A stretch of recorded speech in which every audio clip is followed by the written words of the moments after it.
Good morning, y'all. This is Amari Adams from Sports Madness. This episode is brought to you by PrimeNetwear.com. Again, PrimeNetwear.com. You should go check them out on Instagram. Go check out the website. They sent me this black and gold tie. It is honestly one of my favorites. Again, go check them out at PrimeNetwear.com. Now, I have a very, very special guest on this episode today, and I'm very excited to have her on. Again, she is a junior world champion, an author, a breast cancer survivor. She won the African American Golfers Hall of Fame Award.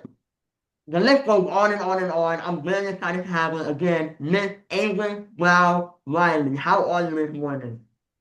I'm doing wonderful this morning. How are you doing this morning? I And am doing great. I'm doing great. Can't complain. I'm so honored to have you on my show today. I appreciate you. well, thanks for having me. I'm honored, and it's always a joy and a pleasure to share my story on different types of platforms. So thank you so much for having me. No problem, no problem. I just want to get right into it if you don't mind. I want to talk about your background. How was it being from San Diego, California, I believe, right?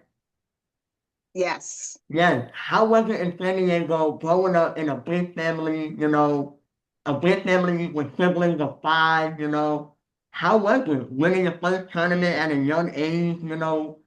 How was it?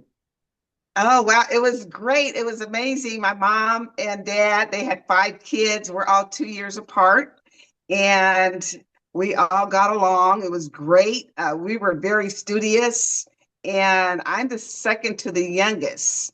And we all were introduced to the game of golf by my dad, Mr. Gordon Brown. Yes. So we really enjoyed our wonderful childhood, going into high school. We all received golf scholarships, which was amazing. And so was really good for us growing up in San Diego. That's what I wanted to talk about. It's Father's Day today. You had a very role model, active role model. Your dad, Mr. Gordon, I'm sure, he impacted your life in so many ways. Can you talk about like how he brought the game of golf to you and how do you think it would be any other sport that you would want to play besides golf? Or you think you knew That's golf? a great question. Yes, I love tennis. I Okay. really love tennis. But keep in mind, my father being a legend out of Charleston, South Carolina.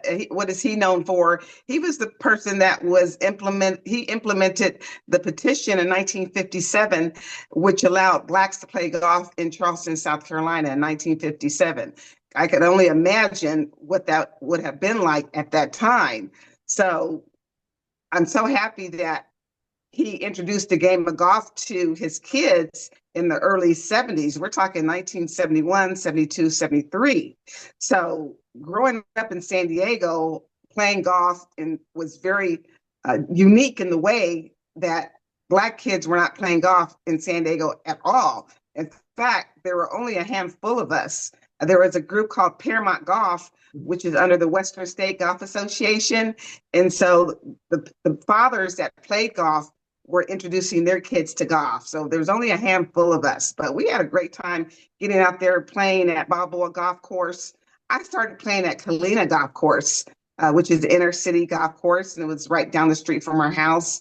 Bonita Golf Course was another golf course that we spent a lot of time at, but most of the time we spent at Balboa Golf Course and Torrey Pines, the world-renowned Torrey Pines Golf Course. We had a residential card that at the time cost $5. So our parents would drop us off after school, and we would just stay out there and practice and play and come home, get ready for the next day. And we did that for over 10 years as a junior golfer, just being dedicated, having that burning desire and dedication to be the best that you can be. And so I'm really excited to share with you that my brothers and I, three brothers, we have one sister, she had asthma, so she didn't have the opportunity to play. Mhm. But my brothers and I, we won over 320 trophies, victories in the history of San Diego Junior Golf Association. Wow. unprecedented golf history. And you know what, Amari? Mhm. It's been 50 years later and it still has not been broken to this day. And Wow. that's in addition to myself being number one junior golfer for 5 consecutive years. That record has yet to be broken. So we're Wow. very, very proud. We're honored. We have a lot to be grateful for and very thankful that our parents taught this wonderful game to us. I always say that we were before our time. And Mhm. it's funny because I just met uh, the Jackson Five family 2 weeks ago at Dragon Ridge. And it Wow. was such a great opportunity to share with them that their father and my father had so much in common as far as similarity. They Mhm. had a vision for their kids. At the time, they were into music, and the Brown family was into golf. So it's a pleasure and a joy to be the first Black prominent golfing family in the world. That's honestly, you mentioned that it was a handful of you guys. It wasn't much African Americans around you. And that actually was one of my questions I wanted to ask you. You were one of the few African American women in the golf competition level. What were some challenges and some obstacles that were difficult? Was it difficult that you had to, was there any difficulties that you had to face when you were coming up in golf? Well, during my early years of junior golf, we're typical kids. You're getting out there, you're playing golf. We didn't really focus on the adversity. Hmm. Racism and discrimination was heavy at that time, coming out of the late 60s, early 70s. So there's no hidden secret about that. But my parents taught us to be very humble, respectful, and just stay the course. And put the scorecard on the put the scorecard on the board. If you can put the scorecard on the board, there's nothing else to really worry about or be more concerned about. So I really didn't have any difficulties myself. I can't speak on my brother's behalf, but I can Hmm. speak on my behalf where I really didn't have any particular type of adversity. The girls that I played with were very friendly. And in fact, I'm still friends with them today. Jackie Nicoletti, Karen Nicoletti, Heidi Duback. We talk quite often. So it's always good to be, and Stacy Colburn. We're all friends on Facebook. Hmm. And Marcy Richmond, who I played junior golf with, she was here in Las Vegas. I would always see her when she would come down for the Junior World. So a lot of great connections. We all stay in contact with each other. So that's the beauty about the values of playing this golf at a very early age. Hmm. But to answer your question more specifically, it wasn't too much adversity that I could recall. Hmm. We had our challenges on golf courses. There were times with certain golf courses we couldn't even really go into the golf shop, only to use the restroom. So we're very humble, very respectful. So we did what we were told. Gotcha. I kind of want to transition over here. You're an author. You wrote a book called Building a Champion, How I Became a Champion in Life. If you don't mind, can you talk about it? Like, what was it like writing your book? And, just go ahead and give my audience and tell them what the book is about. Yes, absolutely. So I refer to myself as the hidden treasure chest. Well, we're going to go back to junior golf, collegiate golf, amateur golf, and 4 years of professional golf. And I wanted to be able to share my story. It's such a wonderful story. I refer to myself as the hidden treasure chest, if you will. And I'm thinking, wow, this is amazing. Why aren't I being recognized for such wonderful accomplishments in my life? So my brother Gordon Jr. and we made a decision to write the book, Building Up a Champion, How I Became a Champion in Life, the Avis Brown-Riley story. So he was my ghostwriter for the book. And here is the book. Oh, wow. This book is a wonderful story. I love it. It's the first book that's ever been written about a little girl of color. Mhm. And it is in the United States Golf Association Library and Museum. So great story. I talk about how golf is a metaphor for life. I talk about what it was like for me battling my big C. What was it like chasing my LPGA dream? Because I never became an LPGA member.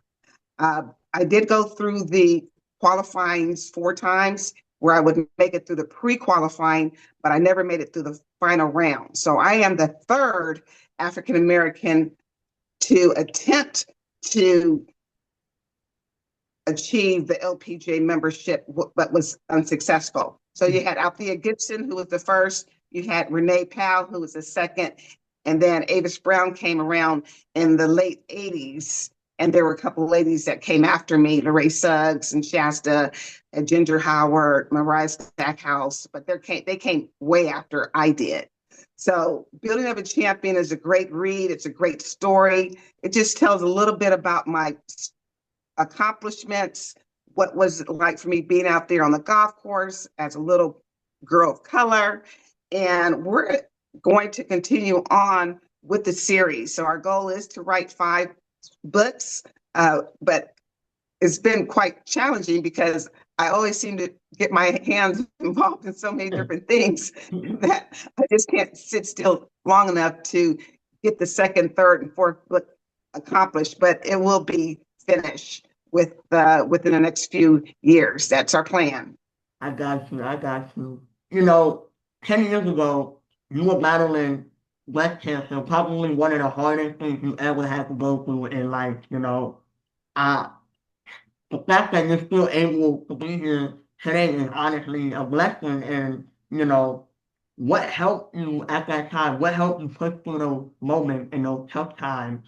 And what motivated you to keep going? It was my parents, my mom. She was my inspiration angel ever since I was a little girl. She was really the glue to our family, and she kept us very connected.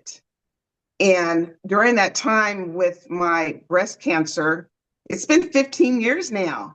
Wow. May 24th marked 15 years of being cancer free. So I was diagnosed with invasive ductal carcinoma in 2010. Wow. And I went in for my mammogram, and they stated that something looked abnormal, and they were right at that point. But then I received the final notice stating that uh, everything was fine. Mhm. But in reality, everything wasn't fine. They should have diagnosed me with stage 1, and I caught it May. So we're talking 4 months later. Wow. 4 months later, with invasive ductal carcinoma, those little bad boys were multiplying by the trillions. And next thing you know, I'm in stage 4 breast cancer. How did I survive that? What was I thinking? What was I going through? I never asked the reason why, because throughout my entire life, Amari, Mhm. I felt that God has always used me as a vessel with a purpose. So I knew that being a champion, I knew that I can accomplish and get through the finish line uh, with going through breast cancer. But I can share with you, it was very, very, very tough. I had double dose of chemo, and I had double dose of radiation to save my life. So breast cancer definitely did change my quality of life.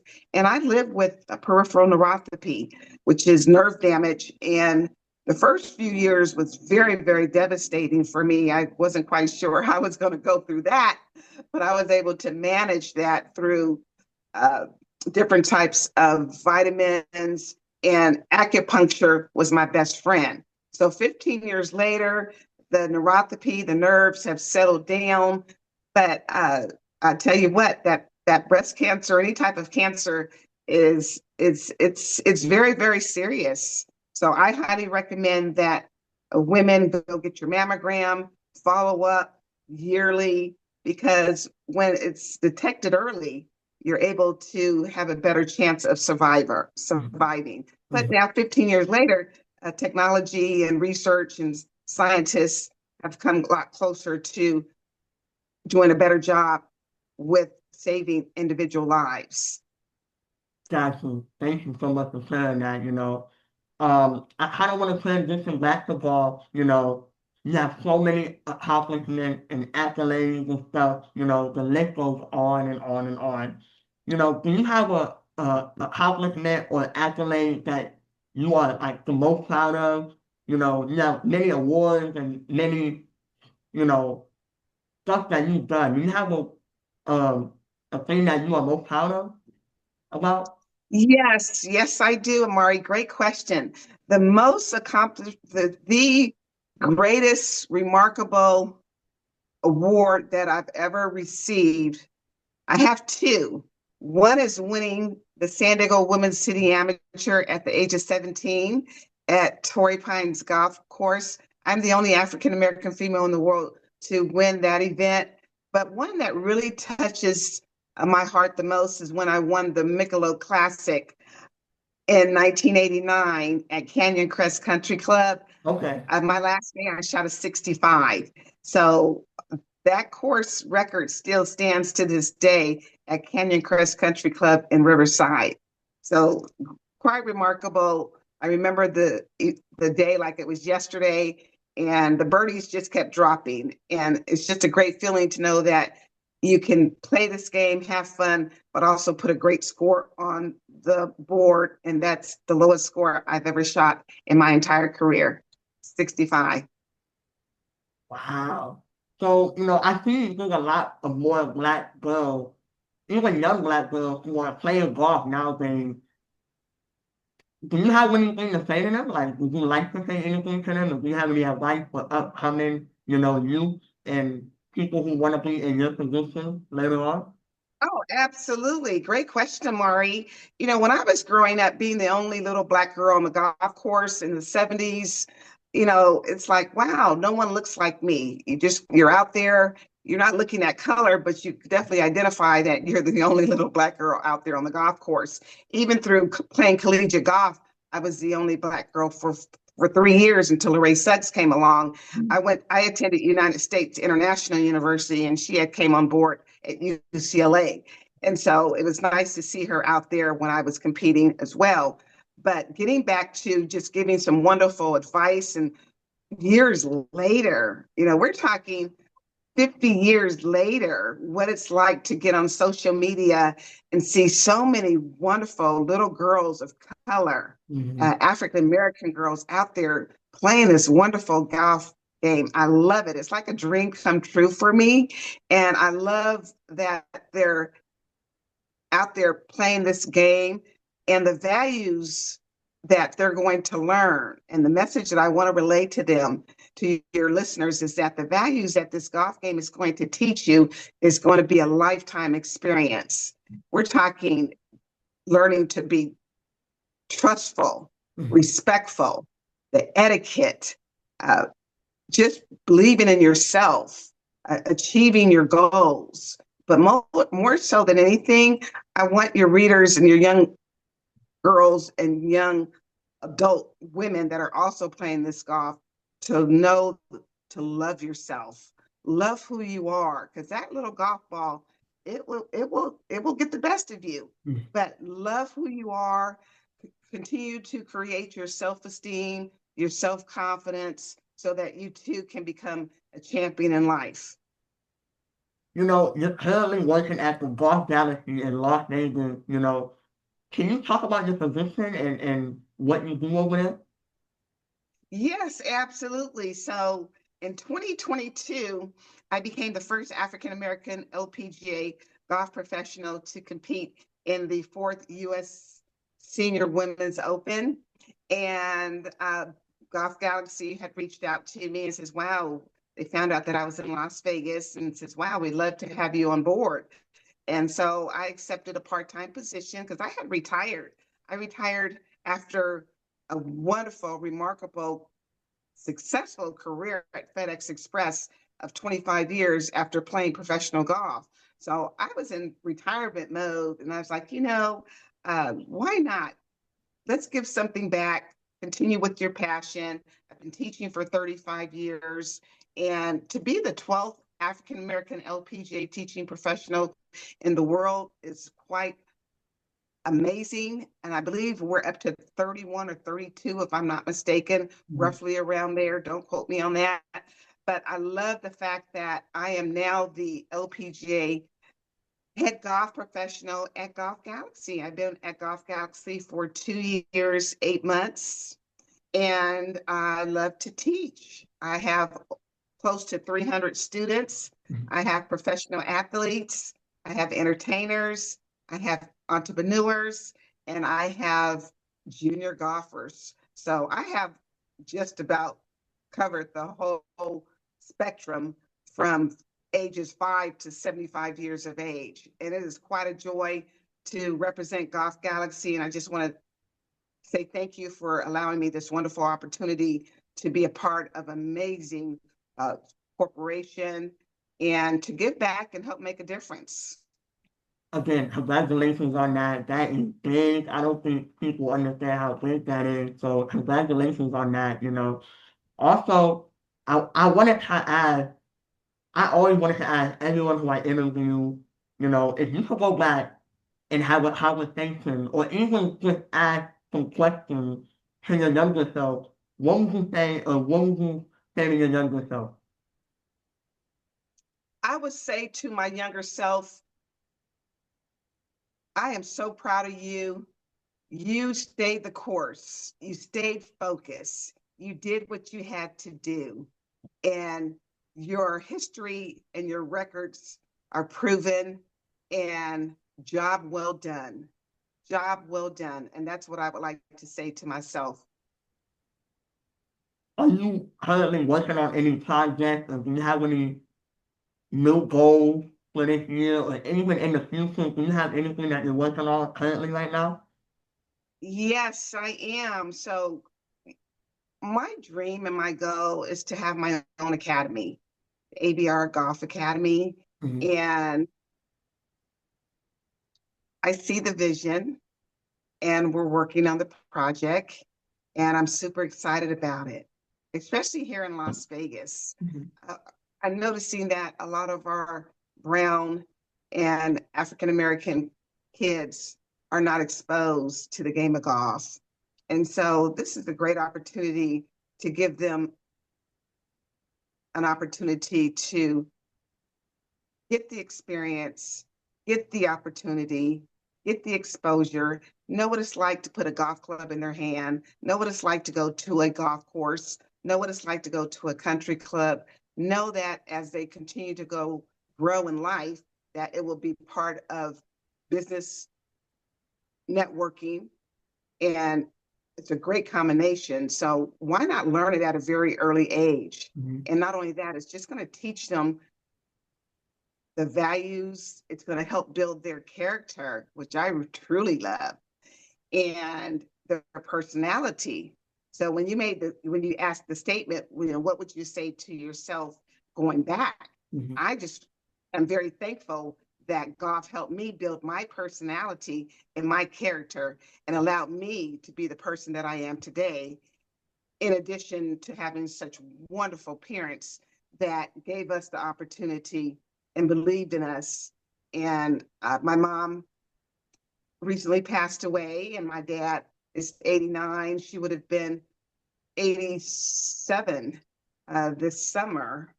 And so the love that I have for my parents, parents that are listening out there, give your give your kids a chance to learn how to play this wonderful game. You will not regret it. I know we're used to playing, baseball, track and field, football, basketball, but please give them that wonderful opportunity to come in, take a lesson with me at Golf Galaxy. I'm located at the store in Henderson, and you will not regret it.